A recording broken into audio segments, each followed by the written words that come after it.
Şimdi Arap Baharı süreci başladığı vakit 2011 yılında demokratik yöntemlerle, barışçıl yöntemlerle iktidarların değiştirilmesi gündeme geldi.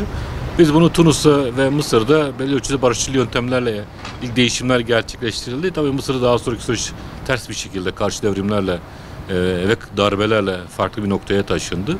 Tunus'ta nispeten başarılı bir şekilde sistem evrilmeye devam ediyor. Ancak Libya'ya baktığımız vakit Libya, Suriye, Yemen gibi ülkelerde ülke çok ciddi şekilde iç karışıklığa, dış müdahalelere, iç savaşa 2012 yılında evrilmeye başladı. Aslında 2011 yılında NATO'nun müdahalesiyle birlikte 2012 yılından sonra artık ülke bugüne kadar aşan bir süreçte bir iç savaşta karşı karşıya kaldı ve dışarıdan bir müdahaleyi de yanına getirdi. Esasında Libya sorununun başlangıcına bakacak olursak, evet, Arap Baharı bir şekilde Libya'da da bir rüzgar estirdi ve insanlar sokaklara döküldü ve özellikle Doğu Libya'da, Bingazi ve diğer bölgelerde Kaddafi'nin gitmesine dönük protesto gerçekleştirildi.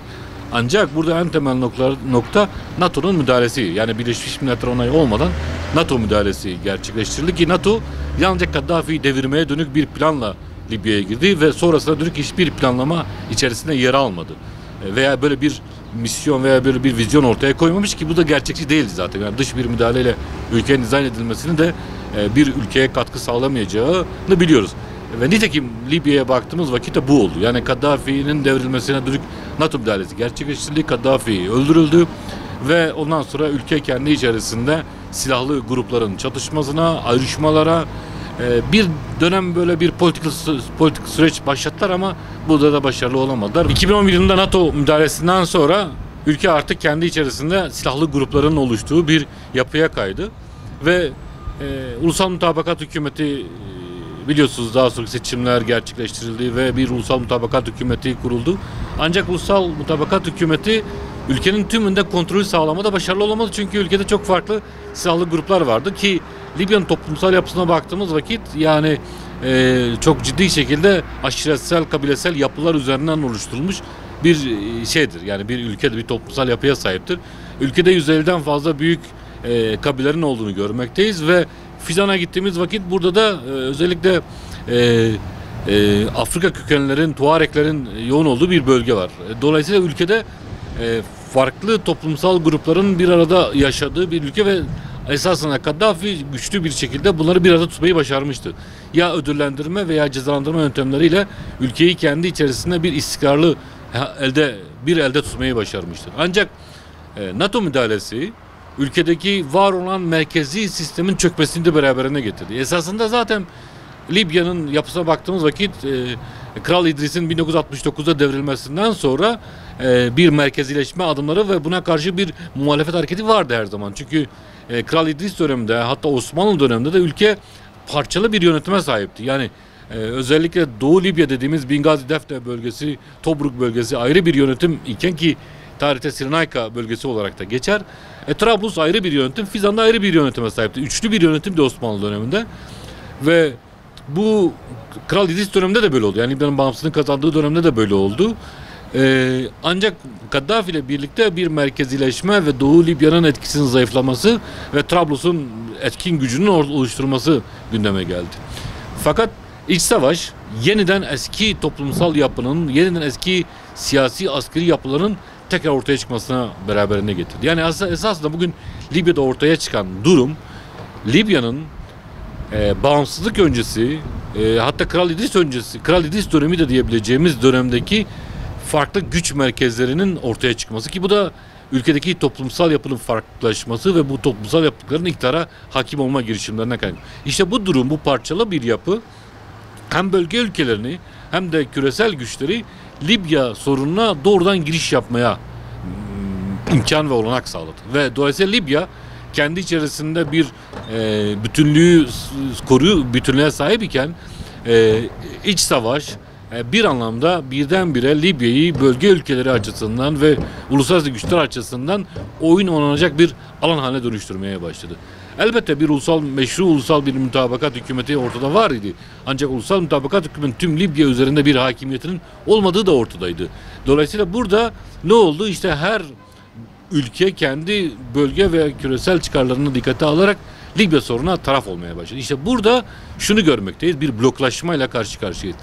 Hafter güçleri dediğimiz, Halife Hafter güçleri dediğimiz ve Doğu Libya'da etkisini ortaya koyan güç baktığımız vakit Nisan 2020 içerisinde birdenbire işte Bingazi'den hareketle başkenti ele geçirmeye girişiminde bulundu ki bu püskürtüldü. Dolayısıyla askeri anlamda birbirini bu güçlerin yenemediği ortada. Her taraf da dışarıdan bir destek aldığını da söyleyebiliriz. Şimdi desteğe baktığımız vakit özellikle Rusya'nın Libya'ya paramiliter grupları göndermesi ve doğrudan son günlerde işte kamuoyunda yansıdığı kadarıyla savaş uçaklarını bölgeye 14 tane MiG'in gönderilden bahsediyor. Su uçaklarının gönderilden bahsediyor. Dolayısıyla hava anlamındaki Hafter'da yaptığı bir açıklama vardı. İşte çok ciddi bir hava operasyonu başlayacağını söylüyordu. Bu da şunu gösteriyor. Rusya esasında Afrika'da önemli bir aktör olmaya başladı. Yani belki de şöyle söyleyebiliriz. Yani Çarlık döneminden veya işte Sovyet Sosyalist Cumhuriyet döneminden de daha etkili bir aktörle karşı karşıyayız. Yani Rusya Federasyonu şu anda hem Orta Doğu'da çok önemli bir aktör, Suriye'de. Şimdi de Libya üzerinden de bir bakıyorsunuz Afrika'da. Yani buradan Afrika'nın içerisine açılabilir veya Akdeniz kıyılarına etkili bir aktör olabilir. Yani şimdi hem Suriye hem de Libya'yı düşündüğümüz vakit Rusya artık bir Akdeniz gücü haline dönüşmüş bulunuyor. Yani her iki ülkede aktör hem uluslararası anlamda bunların koruyuculuğunu üstleniyor hem de baktığımız vakit bunları ciddi anlamda askeri güç desteği sağlıyor. Gene Mısır baktığımız vakit Sisi yönetimi Hafter güçleriyle birlikte hareket ettiğini görmektesiniz. Suudi Arabistan, Birleşik Arap Emirlikleri gibi güçler de Hafter ile birlikte hareket ettiğini görmektesiniz. Öbür yandan Ulusal Mutabakat Hükümeti, Saraç Hükümeti ise Türkiye ile bir ortaklığı söz konusu ama aynı zamanda yapılan açıklamana baktığımız vakit Avrupa Birliği ülkeleri de Amerika Birleşik Devletleri de ve Birleşmiş Milletler nezdinde de tanınan bir hükümet ve dolayısıyla burada da bir tanınmış meşru bir hükümetten bahsediyoruz. Ama netice itibariyle şunu söylemek lazım. Gözüken o ki Libya'da güçler birbirini yenemez. Uluslararası müdahaleler Libya'daki iç karışıklığı daha da arttırabilir ama aynı zamanda şunu da götürebilir. Yenemediklerine göre bir ulusal uzlaşı hükümeti ortaya koymak gerekir ki bunu parlamento başkanı, Bingazi'deki parlamento başkanı bir ara ortaya koydu. Yani dedi ki gelin biz bir yeni konsey kuralım ve bu konseyde üçlü bir yönetime sahip olsun. Yani hem Bingazi hem Trablus hem de Fizan'ın içerisinde yer aldığı üçlü bir konsey kuralım ki bu Libya'nın toplumsal yapısına, bu Libya'nın tarihine uygun bir modeldi, bir uzlaşı modeliydi. Sanki oraya doğru evrilecek. Yani Hafter geri çekilmeye başladı, geri püskürtülmeye başladı. Askeri olarak artık yenemeyeceği ortaya çıktı. Trablus kendi varlığını koruyabilecek bir askeri güç olduğunu ortaya koydu. Ancak Trablus Bingazi'yi ele geçirecek bir gücü olmadığını da biliyoruz. Dolayısıyla burada sorunun diplomatik ve barışçıl yöntemlerle çözülmesi noktasında bir alan oluşmuş bulunuyor. Bunun oluşmasında tabii ki Türkiye'nin etkisi önemlidir. Yani eğer Türkiye Trablus hükümetinin yanında yer almamış olsaydı belki bugün iç savaş çok daha farklı bir noktaya taşıyacaktı. Hafter Trablus'a sahip olabilir miydi? Tartışmalıydı ama çok kan akıtacağı açıktı. Yani dolayısıyla bir nebze şu anda diplomatik yöntemlerle çözüme ulaşma noktasında bir kapının aralandığını söyleyebiliriz. Ama burada taraflar artık tek başına değillerdir. Uluslararası güçler buraya müdahale etmişler. Dolayısıyla Libyalıların tek başına çözebileceği bir sorun olmaktan öteye geçmiştir Libya meselesi. Bir ülkeyle yapılan askeri ittifakların, siyasi ittifakların karşılıklı kazan formülü üzerine kurulduğunu biliyoruz. Yani tek taraflı bir ilişki boyutu değildir bu. Yani Rusya eğer Hafter'a destek veriyorsa bunun yani silah satmak olarak da görmüyoruz bunu. Aynı zamanda Rusya'nın Afrika bölgesindeki nüfusunu arttırma olarak da görüyorsunuz. Aynı zamanda Rusya'nın Akdeniz bölgesindeki nüfusunu arttırma olarak görüyorsunuz. Aynı zamanda Rusya'nın Afrika üzerinden Avrupa'yı tehdit eden göçmen krizini etkileme potansiyeli olarak da görürsünüz. Aynı şekilde Rusya'nın birdenbire kendisini İtalya, Fransa ve diğer ülkelere komşu bir ülke haline dönüştürdüğünü de görmektesiniz. Dolayısıyla bir yandan Ukrayna üzerinden Doğu Avrupa üzerinden Avrupa'yı sıkıştırırken öbür yandan Afrika üzerinden de hem Afrika'nın iç bölgelerine müdahale etme hem de Avrupa'yı sıkıştırma ve dolayısıyla bir aktör konumuna gelme. Türkiye açısından da baktığınız vakit sonuç itibariyle burada Saraç hükümetiyle kurulan bir askeri ittifak boyutu var, bir siyasi ittifak boyutu var. Burada her iki tarafın da bu işbirliğinden kazanabileceği bir yapı ortaya çıktığını görmektesiniz. Dolayısıyla buraya müdahale eden güçler veya burayla bir şekilde siyaset üreten veya politika geliştiren veya askeri yöntemlerle buraya müdahale eden güçler elbette birincisi ülkesel çıkarlarını düşünürler. Çünkü sonuç itibariyle bir işbirliğinin bir karşılıklı kazan formül üzerine kurulması gerekiyor. Yani bunlar şimdi özellikle Saraç hükümeti ideolojik olarak bir nitelendirmeyle karşıya kaldılar. Dediler ki Müslüman kardeşlerin etkin olduğu bir yönetim oluşuyor. Ve dolayısıyla biz burada kendimize yakın nüfus alanımızın içerisinde olabileceği bir şey yapalım. Burada bir siyasal zemin oluşturalım ve bir yapı ortaya çıkartalım. Ve dolayısıyla askeri anlamda Hafter güçleri destekler. Tabii burada bir ittifak boyutu var. Hafter, Sisi, Birleşik Arap Emirlikleri, Suudi Arabistan böyle bir zincir ittifak boyutu ortaya koymaya çalıştılar ki orada bütün kıyı şeridinde yani bu Kuzey Afrika kıyı şeridinde etkili olabilecek bir aktör oluşuyor. Çünkü Libya diğer ülkelerden biraz daha farklı. Yani Libya gerçekten de hem petrol itibariyle, enerji itibariyle zengin bir ülke hem de bölge siyasetini etkileyebilecek bir aktör. Libya potansiyeline baktığımızda her zaman Libya bölgede etkili bir aktör olmuştur. Yani dolayısıyla bu bağımsızlık diyor mesela mücadelesi, Kuzey Afrika bağımsızlık mücadelesinin sembol isimlerine Ömer Muhtar mesela baktığınız vakit yani Libya'nın öyle bir şeyi var yani bir potansiyeli var. Dolayısıyla herkes Libya üzerinden nüfusunu oluşturarak Libya üzerinden bölgesel ve küresel siyasetin bir şekilde etki ve nüfus alanı içerisine girmesi sağlamaya çalışıyor. Libya dediğiniz vakit nihai aşamada bir Akdeniz ülkesinden bahsediyoruz. Yani Kuzey Afrika ülkesi ama bir Akdeniz ülkesi. Libya dediğimiz vakit enerjisiyle dikkat çeken bir ülkeden bahsediyoruz. Dolayısıyla da burada bir anlaşma yapılması söz konusu oldu. Biliyorsunuz işte Türkiye ile Akdeniz bölgesindeki etki alanlarının oluşturulması Saraç hükümetiyle bir anlaşma imzalandı ve buna karşı çok sert tepkiler geldi.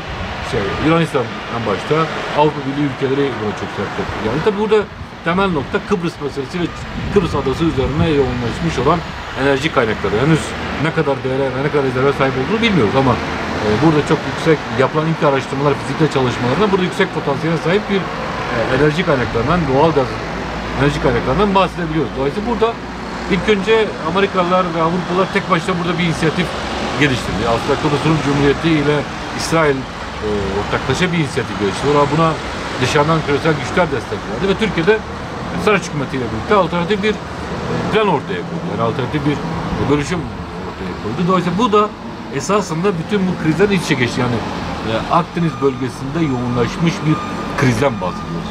Libya bunun bir tarafıdır. Doğu Akdeniz'deki doğal gaz kaynaklarının bölüştürülmesi ve çıkartılması ayrı bir tartışma değildir. Yani bunlar hepsi kompleks birbirine bağlantılı olaylardır. Dolayısıyla buraya etki eden unsurlar da bu müdahaleyi gerçekten unsurlar da aynı zamanda Doğu Akdeniz üzerinde de nüfus alanlarını oluşturma ve dolayısıyla buradaki enerji kaynaklarını kendi ülkesel çıkarları için kullanma noktasında bir strateji gidiyorlar yani. Tabii Libya krizinin kısa vadede çözümü için kapı aralanmış olmasına rağmen uluslararası müdahalenin bu kadar yoğun yaşandığı bir dönemde Libyalıların kendi başına soruna çözüm bulabilmesi maalesef şu anda kısa vadede gözükmüyor. Esasında baktığımız vakit askeri yöntemlerle sorunun çözülmeyeceği ortada. Yalnızca Bingazi bölgesinde 200 bin kişinin evinden olduğunu biliyoruz. Yerinden edilmiş insanlar var. Ve dolayısıyla Libyalılar birbirini öldürmeye devam ediyor. Aynı zamanda dışarıdan soruna müdahale eden güçler bir dengeye getirdiler aslında Libya sorununu ama bu dengenin diplomatik ve barışçıl bir çözüme Libya'yı götürebilmesi için şu anda Libyalıların da bu konuda artık net bir duruş ortaya koyması gerekiyor. Yani Libya'da meydana gelecek olan çözüm tarihsel, toplumsal ve aynı zamanda iktisadi kaynakların bölüştürülmesini de beraberinde getirirse bir noktaya gelir. Şu anda bir uzlaşı yani ortak bir akla doğru evrildiğini söyleyebiliriz. Ortak akıl da şu şekilde evrilişiyor. Yani tarihsel olarak 3 ayrı bölgenin kendisini kendini bir şekilde özerk olarak yönetebileceği ama belki bir anlamda ortak bir konsey ama aynı zamanda diğer bölgelerin de siyasal olarak, toplumsal olarak kendini yönetebilecekleri bir yapıya doğru evrilme. Bunun dediğimiz gibi bunun ön görüşmeleri yapıldı. Bu konuda belli bir uzlaşı sağlandı. Bir kez daha tek başına bir liderin tüm Libya'ya hakim olması şu anda gözükmüyor. Hafter bunu denedi, başarılı olmadı. Saraç bunu deniyor, başarılı olamıyor. Şu anda buna ne uluslararası konjonktür el veriyor ne yerel konjonktür. Dolayısıyla burada orta vadede ülkenin siyasi çözüm noktasında herkesin temsil edilebileceği bir yeni meclis ve yeni bir konsey oluşturması olması gerekiyor ki dediğimiz gibi buradaki aşiret yapıları aslında çözümsüzlüğü değil, çözüm beraberine getirmek için çok önemli bir güçtür. Bunları bir araya getirmek çok güç olmakla birlikte yani çıkar çatışması vesaire gibi sorunlar çok daha derinleşebiliyor veya dış aktörler tarafından kullanılmak çok daha elverişli hale gelebiliyor. Ancak bunların kendilerini koruyabileceği, özel yapılarını koruyabileceği bir model ile ki tarihsel olarak bunu görmekteyiz. Bunun örnekleri var. Yani Osmanlı döneminde de burada bir istikrar vardı ve dolayısıyla Kral İdris döneminde de bir istikrar sağlanmıştı. Zaten Kaddafi döneminde problemliydi. Yani güç kullanılıyordu ve dolayısıyla da bunun getirmiş olduğu çok ciddi koşulsuzluklar vardı. Yani uzlaşı üzerine değil de güç ile bir istikrar oluşturmuştu Kaddafi. Bu da çöktü. Dolayısıyla güç ile oluşan uzlaşılar güç gittiği vakit çok ciddi bir çatışmayı da beraberine getiriyor. Dolayısıyla uzlaşı üzerine tüm tarafların temsil edilebileceği ve Sernakya bölgesinin, Trablus'un, Fizan'ın kendisini temsil edebileceği bir konsey ile çözüme ulaşabilir ki bu yönde ilerleyen dönemlerde daha ciddi tartışmanın yapılabileceğini de şimdiden öngörmemiz gerekir.